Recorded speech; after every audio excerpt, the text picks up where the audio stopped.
Okay, I'm gonna try to film the weather report, but there's a kitty here purring. But right before the purring, she was going crazy, running all over the desk. So she might go back to that, but right now we're calm. So we're gonna try to give the weather report. Got that cold front and cool down over the southern plains and the eastern U.S. occurring. And while the west, she jumped off me. Let's restart. A cool down is happening over the southern plains and the eastern U.S. while the west continues to feel above average warm. Chances of showers do continue across parts of the central as well as parts of the southeast. Right now we're just seeing this little doodat over the Outer Banks and a little doodat over southeastern Oklahoma and Arkansas. But that could change. Temperatures 50s and 60s for Washington and Oregon. 74-71 for California or NorCal. 87 to 80 for SoCal, but it could get warmer down in there as well. Mountain states, lots of 50s, 60s, and 70s, basically from the Canadian border all the way down into the southwest. Bit warmer down at the border of Arizona and Mexico in the low to high 90s, maybe even hotter. Plains Poos, we've got 52 up at the Canadian border, but pretty quickly it dissolves into 60s and 70s, and that will continue all the way down through Texas. A little bit warmer down at the tip of Texas, though, 83. Midwesty Poos, we got 40s and 30s up in the lakes themselves, but pretty quickly around that warms into the high 40s and the high 50s. That continues down through about Tennessee, and then we're getting into the 60s, and 70s around the Gulf. New England seeing 20s, 30s, and 40s, just depending on where you're at. And then it warms up into the 50s by the time you hit the mid-Atlantic, 70s by the time you're in the southeast, 88, 84 at the tip of the peanuts. McMurdo Station on the Rossi in Antarctica sitting at negative 18 degrees with winds from the east at 25, gusts up to 33, giving you a real feel of negative 58 degrees and cloudy skies. Puerto Rico, not seeing any watches, warnings, or advisories at this time.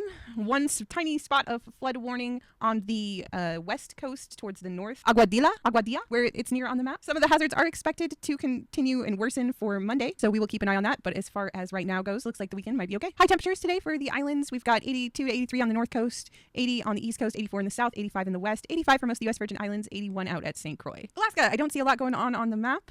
We are still expecting above average temperatures for the North Slope and northwestern Alaska, and below average across southern Alaska. Let's take a look at today's daytime highs. It is indeed 16, 15, 13 on the Arctic Circle, lots of 20s for the rest of the state, warming up slightly into the 30s by the south, 44 to 39 for the Aleutians, 37 to 35 near Anchorage, and 29 for the Panhandlers. Hawaii, we've got windy conditions with small craft advisories in effect around most of the island chain. Daytime high temperatures, a little bit cooler. It looks like we're swinging low 70s commonly across most of the islands, but many areas of mid to high 70s and low 80s for the big island, but everywhere else seems to be in the low to mid 70s. All right, everybody, thank the kitty for letting us do the weather report. You have a good day. Bye.